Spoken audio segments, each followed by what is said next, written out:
Bonsoir ou bonjour à tous et toutes selon l'heure où vous allez regarder cette présente vidéo. Comme vous pouvez le voir sur la vignette de présentation de cette vidéo, il va s'agir d'un thème récurrent sur ma chaîne YouTube, à savoir la théologie des deux alliances. Bien entendu, je vous conseille de visualiser donc différentes playlists, mais en particulier, je vais me baser sur des sources que je n'ai jamais montrées dans toutes les vidéos dans la playlist études et actualités des deux alliances, puisque l'objet de mes vidéos, c'est effectivement de reprendre certaines sources ou certains textes que j'ai cités, mais bien entendu, cela va être dans la continuité de ce que j'ai cité auparavant et surtout de vous montrer des passages et des exégèses qui va aller dans le sens du transfert des dons et des bénédictions et des alliances attribuées à l'Église. Et bien entendu, s'il y a un transfert, eh bien, cela signifie que l'Israël infidèle, celui qui n'a pas reconnu notre Seigneur Jésus-Christ, ne bénéficie plus des dons, des promesses et des alliances, puisque c'est l'objet principal de la théologie de la substitution qui s'oppose à la théologie des deux alliances. Donc, nous allons reprendre pour cela le texte d'Evangelii Gaudium que vous connaissez, et on va s'attarder particulièrement à ce passage. Donc là, vous avez différents thèmes abordés dans cette entre guillemets encyclique de Bergoglio. Et on va s'attarder sur la phrase par rapport aux relations avec le judaïsme, à savoir, je vous lis, en tant que chrétiens, nous ne pouvons pas considérer le judaïsme comme une religion étrangère, ni classer les juifs parmi ceux qui sont appelés à laisser les idoles pour se convertir au vrai Dieu. Nous croyons ensemble en l'unique Dieu qui agit dans l'histoire et nous accueillons avec eux la parole commune révélée. Et par la suite, alors on va particulièrement s'attarder à commenter cela. Et surtout, en fait, j'avais montré lors de mes précédentes vidéos que la Première Alliance est pleinement reconnue par les institutions conciliaires de Vatican II, à savoir que Dieu continue à œuvrer dans le peuple de la Première Alliance, ce qui signifie sans qu'on ait besoin de faire des acrobaties théologiques incroyables, à part pour les modernistes qui s'acharnent bien sûr à défendre l'indéfendable dans la théologie des deux alliances. Cela signifie très bien, selon l'esprit de Bergoglio et des institutions conciliaires qui ont composé cette exhortation apostolique, excusez-moi, j'ai dit encyclique, mais Evangelii Gaudium est une exhortation apostolique plus précisément, et bien entendu dans les règles de la Sainte Église catholique, une exhortation apostolique fait partie du magistère ordinaire et universel, et donc cela signifie que les fidèles catholiques doivent accorder au maximum et de façon obligatoire l'assentiment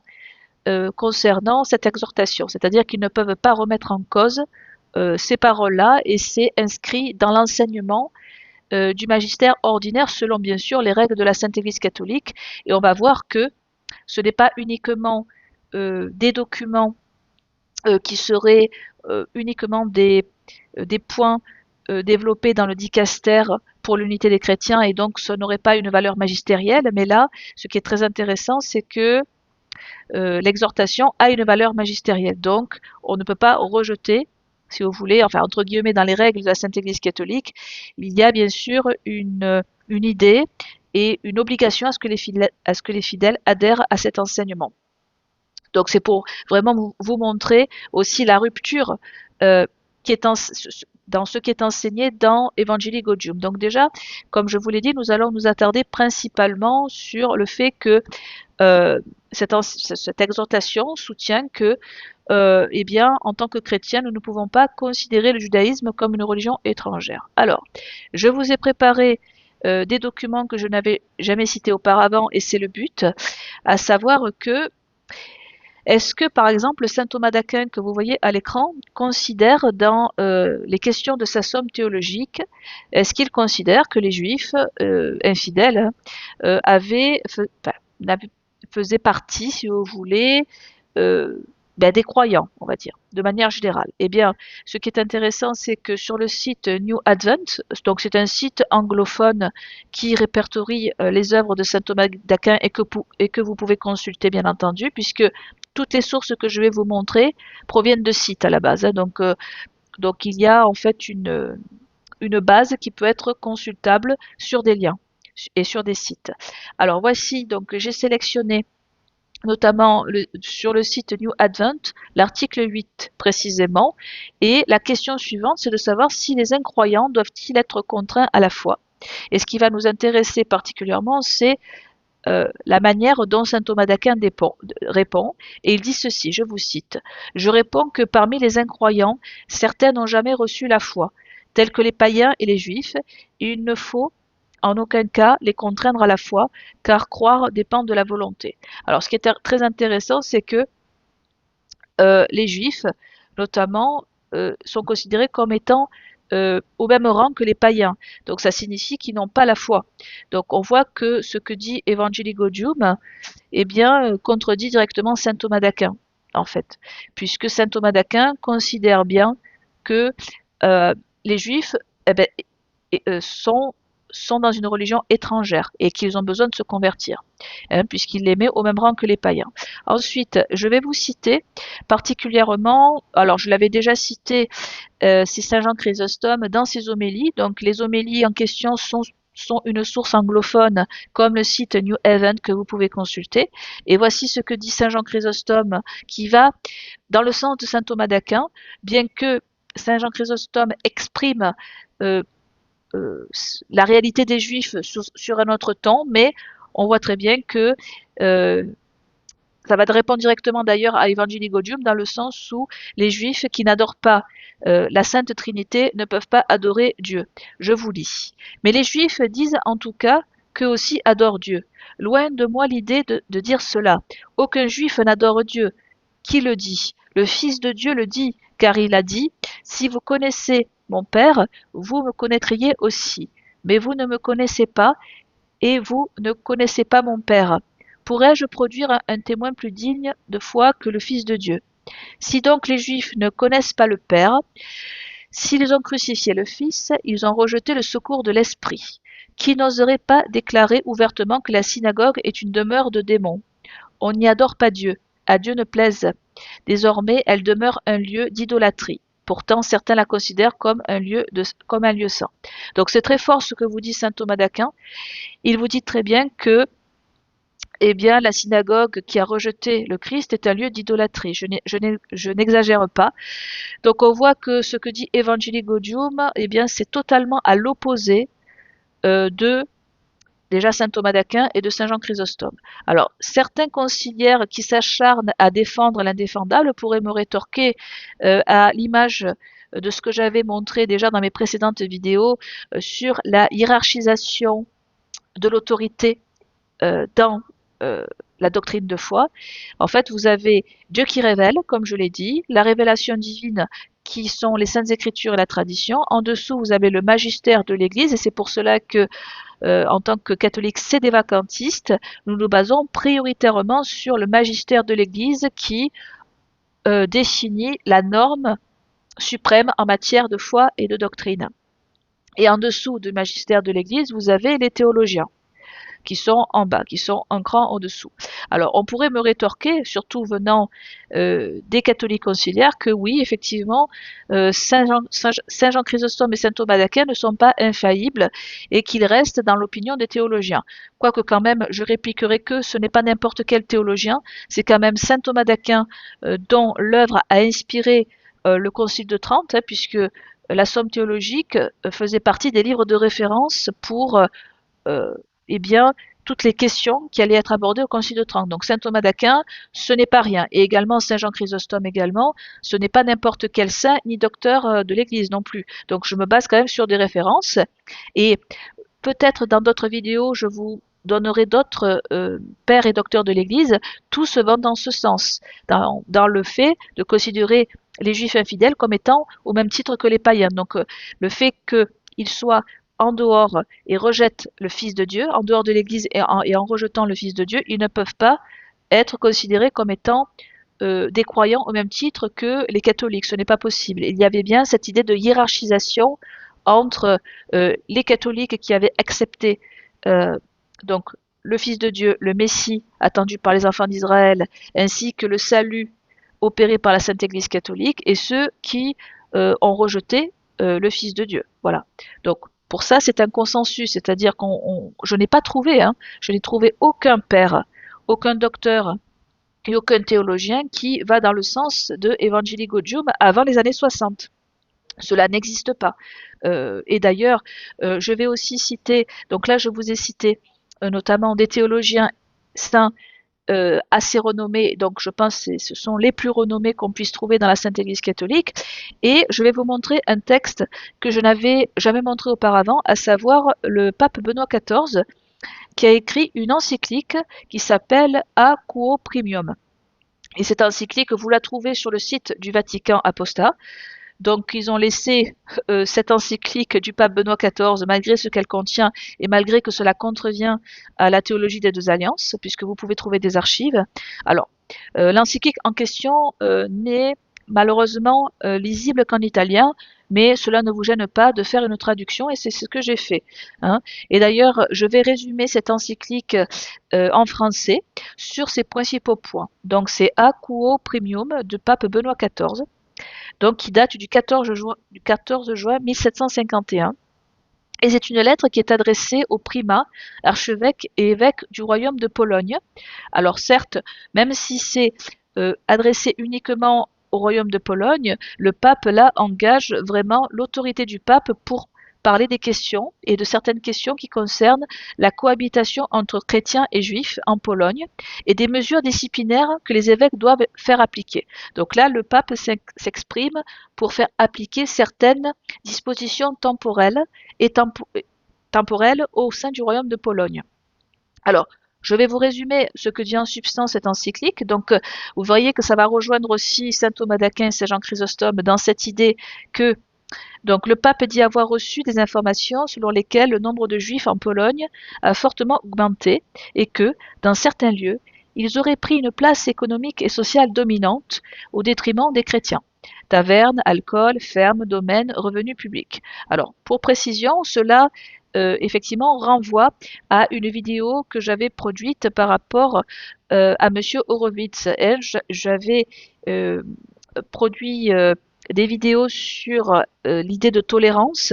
J'avais répondu notamment sur la liberté religieuse, comme quoi les tolérances, notamment accordées aux juifs, contrastaient avec des textes de Vatican II comme Dignitatis Humanae, qui prônait la dignité humaine fondée sur la non-discrimination de toute communauté, même non catholique, qui souhaiterait propager sa fausse religion.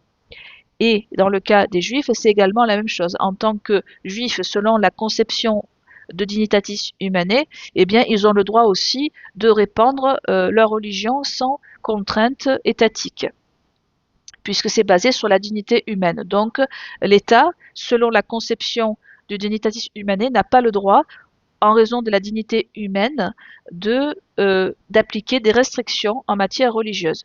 Ce qui n'est pas du tout les tolérances et l'esprit des tolérances qui ont été de rigueur depuis toujours dans la Sainte Église catholique, et c'est toujours le cas, bien entendu, puisque les modernistes de Vatican II eh bien, n'ont aucune autorité pour pouvoir appliquer des doctrines de la Sainte Église catholique, bien entendu, puisque comme ils renient eh bien, notamment les condamnations des encycliques comme Quanta Cura, eh bien, vous vous doutez qu'un moderniste est en dehors de l'Église, bien entendu. Et donc, pour en revenir au texte et donc à l'explication de l'encyclique du pape Benoît XIV, donc ça, c'est toujours dans cet esprit de tolérance, puisque le pape de cette époque parlait des griefs avancés. Donc, il évoque avec un ton très polémique typique de l'époque. Alors, de toute façon, quand j'ai lu notamment toutes les dispositions, compris les papes depuis toujours, depuis le Moyen-Âge, concernant les juifs infidèles, il y a toujours l'idée que les juifs infidèles doivent être dans une position de subordination. Et cela ne change absolument pas, puisque comme les juifs infidèles se revendiquent de l'ancienne alliance, loi de crainte, au détriment de la nouvelle alliance qui est la loi de la grâce, eh bien, en fait, ils doivent être dans un état de subordination, c'est-à-dire qu'ils ne doivent pas avoir des charges qui les mettrait dans une position de supériorité par rapport aux chrétiens. Et ça, c'est un avis qui revient dans toutes les encycliques, dans toutes les lettres, et depuis le pape Benoît XIV. Donc on voit qu'il y a une constante aussi, d'appliquer euh, euh, de, je dirais, de disposition pour euh, mettre les Juifs dans une situation, eh bien, d'infériorité, en tout cas. Après, l'infériorité, comme je l'ai dit dans d'autres vidéos, ça ne signifie pas que l'on doit être violent et que l'on doit commettre envers les Juifs infidèles des injustices, puisque l'encyclique cite Saint Bernard contre un prédicateur qui était Rodolphe ou Radulphe à l'époque, qui avait excité des massacres. Donc c'est pour ça que le pape Benoît XIV se situe plutôt dans ce que dit Saint Bernard, dans le sens où les Juifs ne doivent pas être persécutés, ni tués, ni expulsés, mais avec l'idée effectivement de contrôler leur lieu de culte pour qu'ils ne soient pas dans une position supérieure aux chrétiens, ni égale aux chrétiens également. Donc là, il y a la ligne juridique. Donc Benoît XIV demande surtout de rétablir et de faire observer les interdictions, limitations déjà posées dans le droit et les décisions antérieures. Donc là, le pape Benoît XIV reprend tout l'héritage justement des décrétales, donc restrictions sur le service domestique de chrétiens chez les juifs, accès à des charges, etc. Et avec les moyens, il dit, d'encourager les évêques à user de censure et de mesures disciplinaires également. Alors, ce qui est très important, c'est que nous allons, toujours dans l'idée que les Juifs ont besoin de se convertir et qu'ils ne font pas partie des croyants, entre guillemets, comme le suppose Evangelii Gaudium, je vous ai préparé un extrait. Alors ça, c'est le texte donc en italien que vous voyez à l'écran. Et j'ai fait une traduction de cette encyclique du pape Benoît XIV. Et ce qui va nous intéresser, c'est surtout la partie en rouge. Je vous cite. Peut-être que chaque jour, l'Église ne triomphe-t-elle pas des Juifs, soit en les convainquant, soit en les convertissant, et donc avec plus de fruit que si elle les anéantissait d'un seul coup et ensemble avec la pointe de l'épée. Peut-être que cette prière universelle de l'Église, qui est élevée en faveur des perfides Juifs, de l'aube au crépuscule, afin que Dieu et Seigneur arrachent le voile de leur cœur, de sorte qu'ils soient conduits de leurs ténèbres à la lumière de la vérité, a-t-elle été composée en vain? Si en effet l'espoir qu'eux, qui sont incrédules, deviendront croyants était vain, il semblerait superflu et vain de prier pour eux. Donc là, le pape Benoît XIV rappelle tout l'intérêt de prier pour eux parce que justement, ils ne sont pas croyants et cela, je dirais, met à plat et met à mal complètement l'idée que les juifs perfides partageraient une parole commune avec les catholiques, hein, puisque là, ce n'est pas le cas. Et en parlant de la prière à destination des juifs perfides, je vous avais montré il y a un petit moment, alors là c'est l'article de Wikipédia qui résume assez bien ce que je souhaitais vous montrer aujourd'hui. Donc c'est la fameuse prière Oremus et pro perfidis Judaeis. Je vous avais déjà parlé du missel romain. Donc dans une de mes vidéos qui s'intitule Le Vatican II et le peuple déicide, je m'étais attardée notamment sur la prière qui a été instituée dans le missel romain sous la réforme du pape Saint Pie V de 1570. Et dans les missels, on pouvait lire cette prière à destination des Juifs infidèles, je vous la lis. Prions aussi pour les perfides Juifs, afin que le Seigneur notre Dieu lève le voile de dessus leur cœur et qu'ils reconnaissent avec nous notre Seigneur Jésus-Christ. Dieu tout-puissant et éternel, qui ne refusez pas votre miséricorde aux Juifs perfides, exaucez les prières que nous vous adressons au sujet de l'aveuglement de ce peuple, afin que, reconnaissant la lumière de votre vérité, qui est le Christ, ils soient enfin tirés de leurs ténèbres, ainsi soit-il. Donc il y avait vraiment cette idée de convertir. Hein. Voilà, on n'était pas du tout dans l'idée que les juifs perfides adoraient le même Dieu que les catholiques ou à partager une parole commune. Et ce qui est intéressant, si nous continuons dans l'article en question, nous allons voir les différents changements, surtout à partir du Félon Roncalli, à partir de 1959, qui a changé justement, qui a voulu revisiter les paroles du missel. Alors, il y a eu des réformes liturgiques, mais particulièrement avec le Félon faux pape Jean XXIII, voici ce qu'il dit enfin ce qui est affiché dans la formulation du missel romain de 1959. Alors, écoutez bien. Prions aussi pour les Juifs, que notre Seigneur et Dieu retirent le voile de leur cœur, pour qu'eux aussi reconnaissent Jésus-Christ notre Seigneur, Dieu éternel et tout-puissant, qui n'écarte pas même les Juifs de la miséricorde, exauce nos prières que nous te présentons pour ce peuple aveuglé, afin que, ayant reconnu la vérité de ta lumière qui est le Christ, ils soient arrachés à leurs ténèbres par ce même Jésus-Christ notre Seigneur. Amen. Alors, ce qui a été modifié, c'est le retrait de perfide. Alors, voilà, vous n'avez plus ce terme perfide alors que ce mot perfide désignait surtout le fait d'être un incroyant surtout. C'était pas forcément l'idée de la malice, parce que le mot perfide pouvait s'entendre comme étant des gens qui n'avaient pas la foi et qui étaient incroyants. Mais avec le contexte donc de la Seconde Guerre mondiale, Jean XXIII, faux pape, a voulu retirer le terme perfide pour éviter des polémiques antisémites. Et ensuite, alors, dans ce missel de 1959, on garde quand même l'idée que les Juifs doivent être convertis, même si on a retiré le terme perfide. Et le changement le plus spectaculaire, cela va avoir lieu avec le félon Montigny Paul VI, où là carrément dans les missels, il a promulgué une nouvelle prière qui n'a jamais existé et qui marque une rupture incroyable avec tout ce qui avait été notamment marqué dans les missels. Depuis 1570, il fallait le faire, et pourtant les modernistes l'ont fait. Ils ont carrément modifié la substance même de cette prière. Je vais vous la lire parce que je ne l'avais pas fait auparavant. Donc ça, c'est une prière qui est rentrée en vigueur en 1969 et enfin plutôt 1970, excusez-moi, mais elle a été modifiée en 1969. Donc voici ce qu'on pouvait lire dans les missels conciliaires de 1970, citation, ouvrez les guillemets, prions pour les Juifs, à qui Dieu a parlé en premier, qu'ils progressent dans l'amour de son nom et la fidélité de son alliance.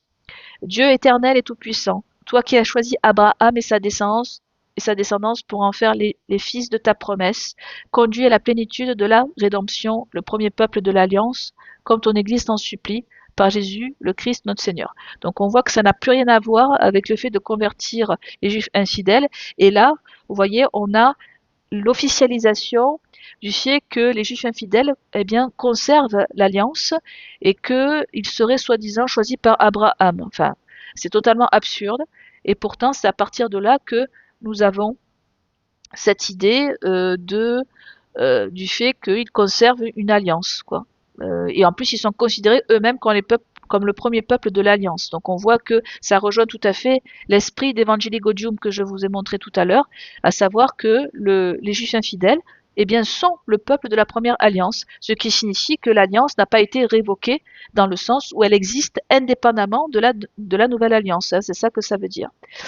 Voilà. Et pour ensuite, très rapidement, dans Summorum Pontificum, nous avons Benoît XVI, alias Ratzinger, qui a fait une petite polémique dans le sens où il a voulu rétablir un peu ce qu'avait fait le félon Roncalli dans le fait d'inciter les Juifs à se convertir au Christ. Et c'est pour ça que dans les institutions conciliaires, je vous parle très souvent de double discours, et là c'est totalement le cas, puisque des conciliaires nous rétorquent que oui, ils peuvent nous citer par exemple Ratzinger qui dit que oui, le Christ n'a pas, les institutions conciliaires n'ont pas abandonné l'idée de convertir les Juifs au Christ, certes, mais le problème c'est qu'il y a toujours un double discours. Voyez, donc là les catholiques conciliaires pour nous répondre, ils vont utiliser le discours B où il y a quelques formules par-ci par-là qui disent que les Juifs ont besoin du Christ pour avoir le salut et la vie éternelle, mais d'un autre côté, on a bien des textes,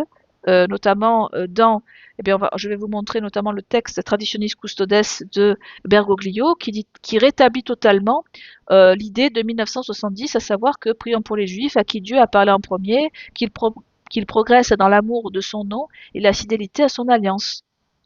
Donc là, on rétablit ce qu'avait dit Montigny Paul VI. Donc voilà, en fait, vous voyez un peu ce double discours. En fait, les discours de vérité cohabitent avec une toute nouvelle théologie qui n'a jamais été enseignée. Donc c'est ça, en fait, il faut que vous compreniez bien, et je ne cesse de le répéter, mais je pense que beaucoup d'entre vous connaissent déjà cette réalité, mais elle éclate particulièrement avec la théologie des deux alliances. Là, c'est manifeste.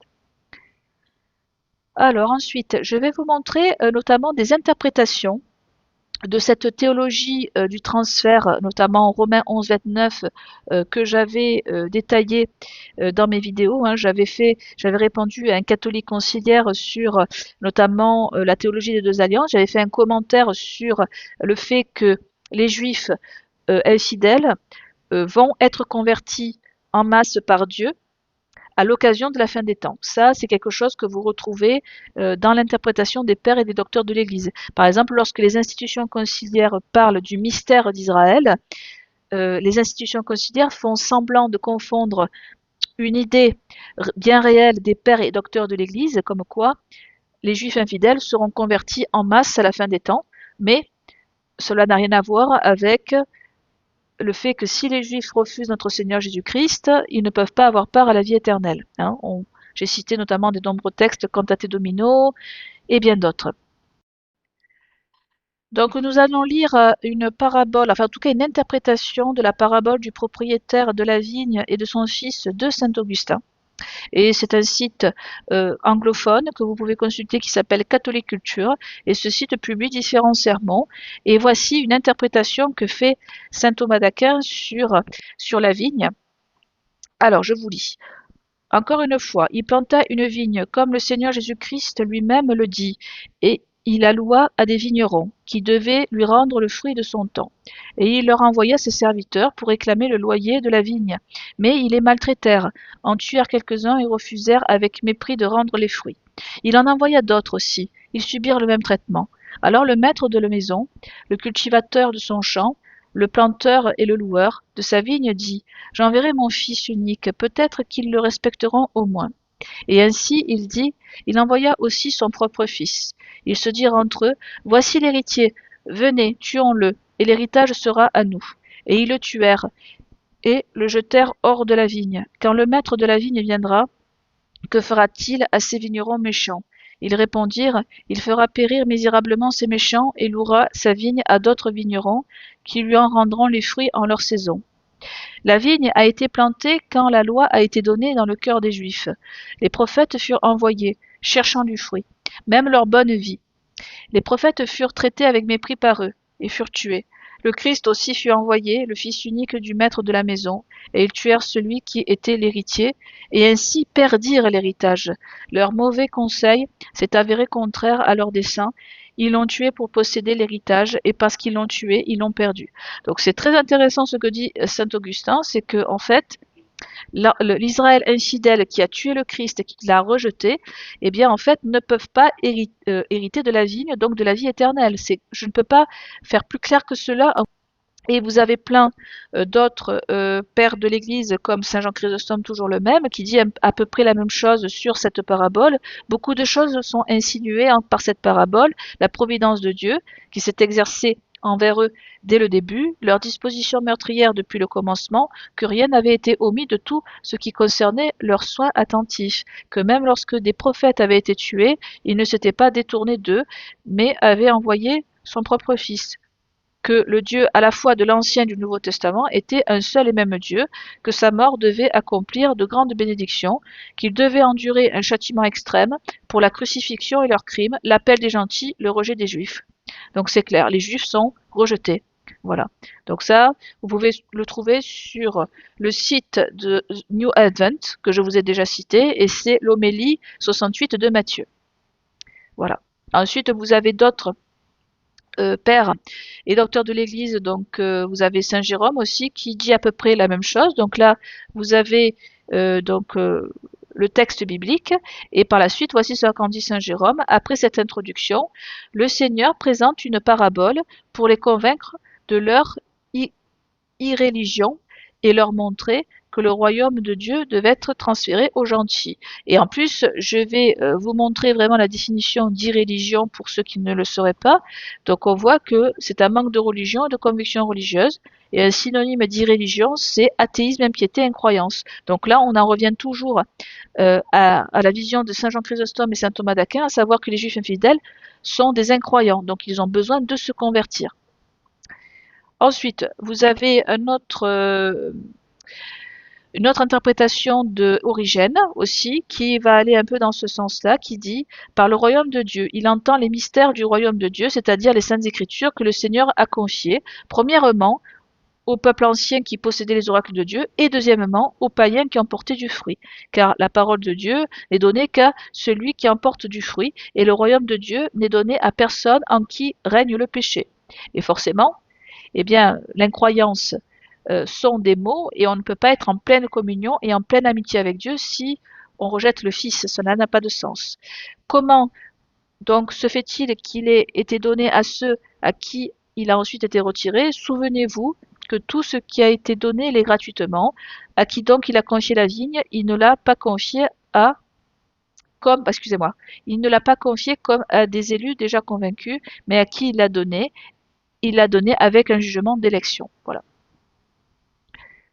Ensuite, je vais vous citer notamment une interprétation, et ça va rejoindre également la parabole du fils et de la vigne. Maintenant, on va voir le miracle du figuier stérile, puisque c'est un épisode qui apparaît notamment dans deux évangiles, donc Saint Marc et Saint Matthieu.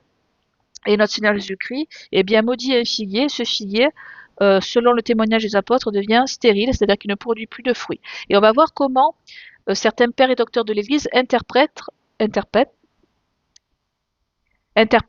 le miracle du figuier stérile. Donc je vous lis.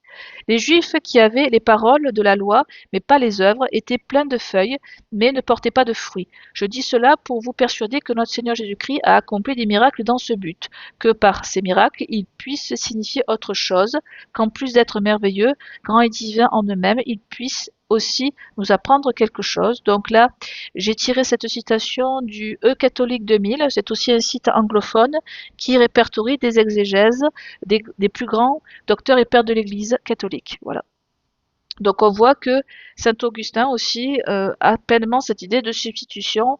Les Juifs qui avaient les paroles de la loi mais pas les œuvres étaient pleins de feuilles mais ne portaient pas de fruits. Donc en fait c'est pour ça qu'il fallait réaliser les œuvres par la Nouvelle Alliance, bien entendu.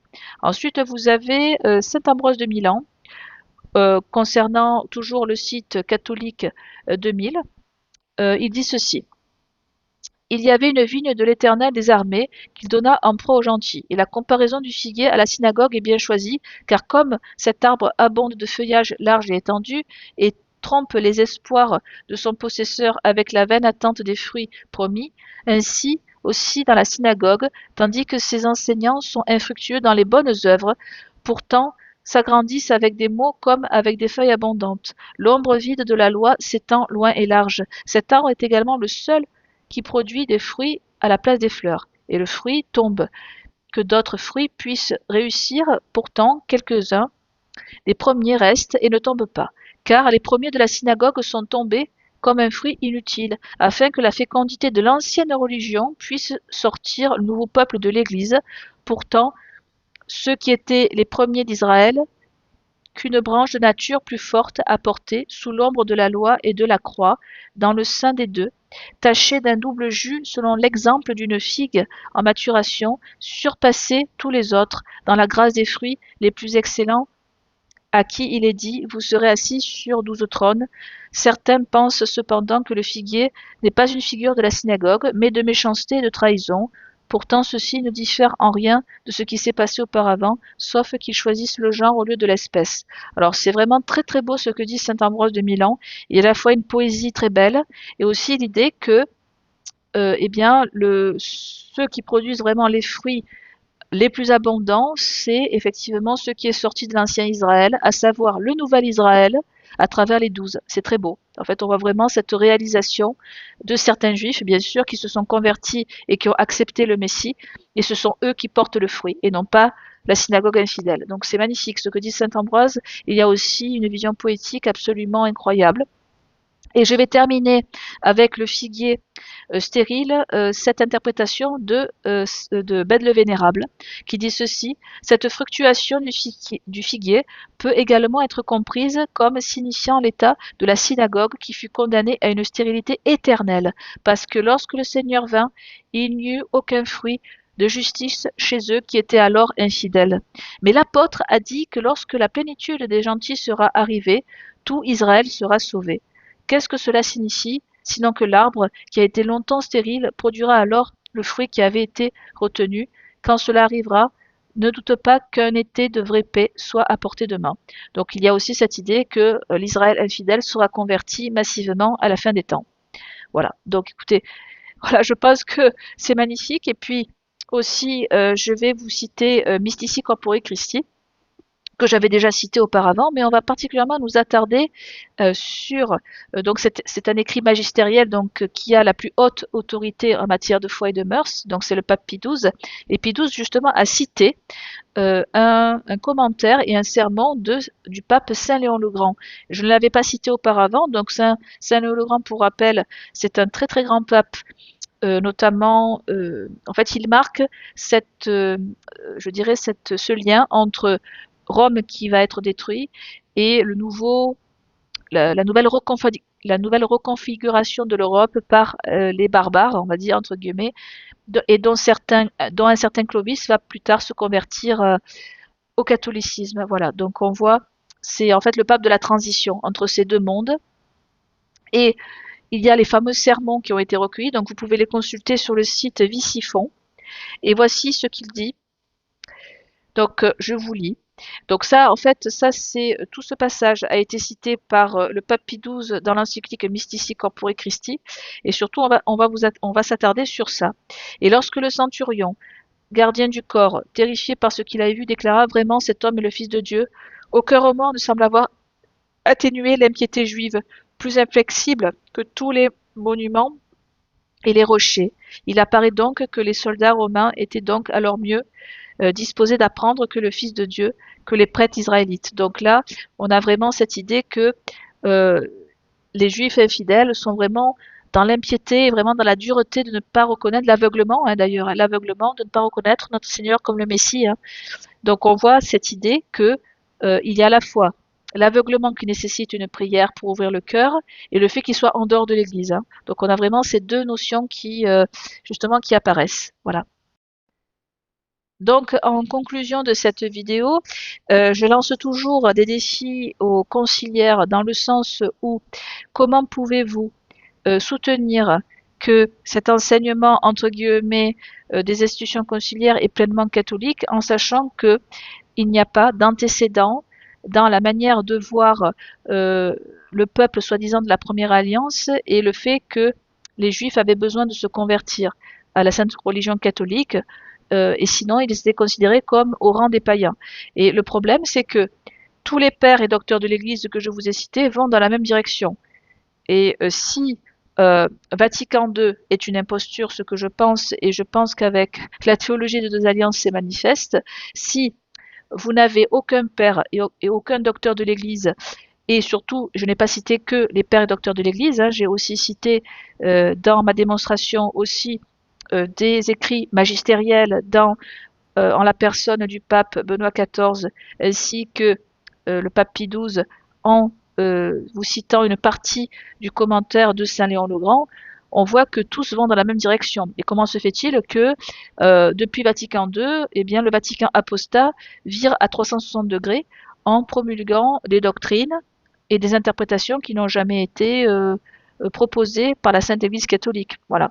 Donc, de toute façon, les autorités conciliaires, eh bien, affirment à travers Evangelii Gaudium ce changement de théologie en l'inscrivant dans une exhortation apostolique. Hein, donc c'est très clair.